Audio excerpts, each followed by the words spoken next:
welcome to this episode of One-on-One with Randy. Today we're on the beautiful campus of Abercrombie Fitch in New Albany to learn a little bit about what it takes for you as a student to break into the retail industry. Melissa, thanks for joining us today. The first question that we ask all of our guests on One-on-One with Randy is, tell us a little bit about your company. So I know students know a lot about Abercrombie already, but what maybe are some things they don't know? Yeah, so here at A&F, obviously we're known for our specialty apparel retail that we sell.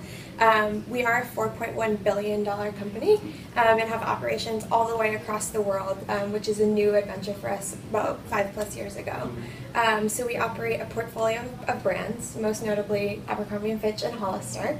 So a lot of people don't know that they're under the same umbrella. Right. And then our world headquarters are actually here in Columbus, Ohio. So very centralized. We only have 2 small offices elsewhere. Right, Melissa, so the one thing that students are always interested in is how your company goes about recruiting. So in terms of both internships and entry-level recruitment, how does Abercrombie go about doing that?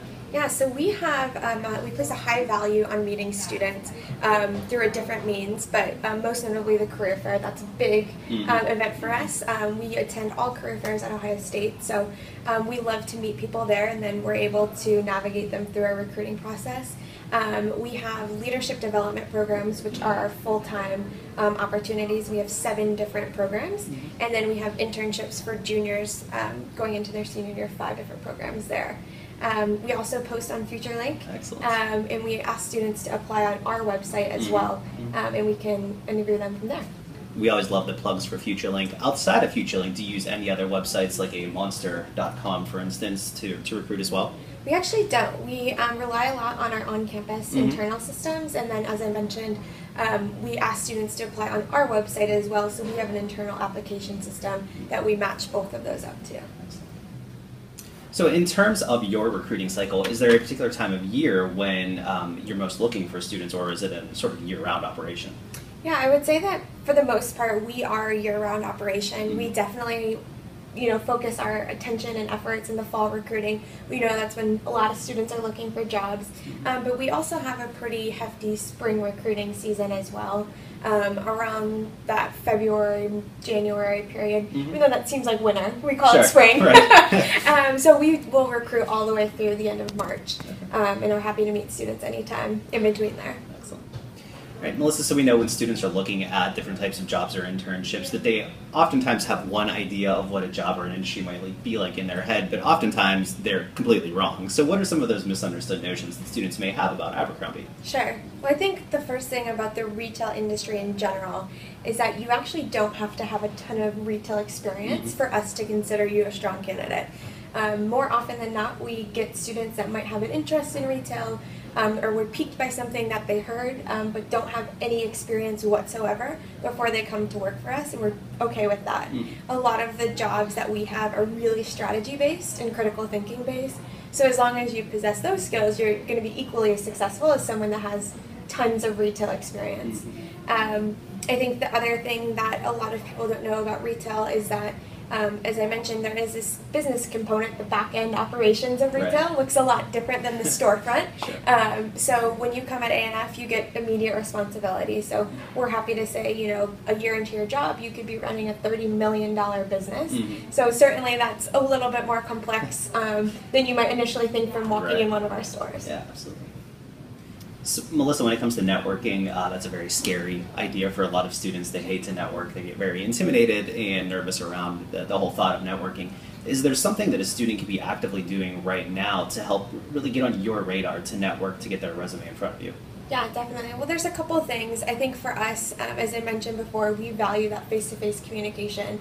So any event that you see Abercrombie & Fitch attending and we have representatives there, we love to meet people. We promise we're not scared. We just want to have a conversation with you and engage interest. Once you've expressed to us your specific interest, that's sort of a trigger for us to be able to funnel in one of our 7 or 5 different internships. So definitely coming to us with clear interest is really important so that we can help move that process along. Melissa, we talked a little bit about career fairs and getting out and just meeting your representatives. Is there something that you look for in students when they come, maybe at a career fair, at an interview? A lot of times we get the question, especially about your organization, what should I wear when I meet them? Should I dress like I'm going into an Abercrombie store, or I'm an Abercrombie model? How do you like those students to look when you meet them? Absolutely. Well, it's definitely a question we get a lot. we do let students know before we interview them that our expectation is that they wear jeans and flip-flops or jeans and tennis shoes, super casual. We will definitely be dressed casual. Our entire company culture is built on this like idea of casual luxury. So you'll walk around and see open desks in a really open work environment, face-to-face communication, and just in general down to earth is definitely a whole part of what we are at ANA. Excellent. Yeah, good advice to know. So Melissa, in terms of sort of a last question to wrap up here, is there anything that you look for in particular when students come in for interviews? Personality traits, skills, whatever it might be, what might you be able to offer? Some advice to our students. Sure. Well, interviews for us are definitely just an opportunity to sit down and chat and get to know more about the candidate. We really look at it as that sort of informal yet formal experience where we're just trying to get to know you better.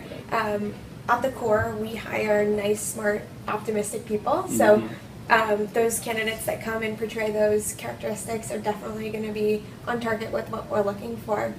I think in the actual interview, the candidates that are able to really articulate those concrete examples in relation to the question that they're asked are some of the best interviews because we can really get to know them on a different level. Excellent. Yeah, that's great advice, and I like the nice, smart people. I wish every company hired that way. Well, Melissa, we want to thank you again for joining us today on this episode of One-on-One with Randy, and I hope to see everybody in the near future. Maybe you'll get to see them at an event. Hopefully. So we want to thank Melissa McGhee one more time for letting us come out to Abercrombie today to learn a little bit more about the retail industry. Make sure that you follow our office, Arts and Sciences Career Services, on Twitter at ASC Career, and also check out more of these episodes of One-on-One with Randy on our YouTube channel, Arts and Sciences Career Services. We'll see you next time.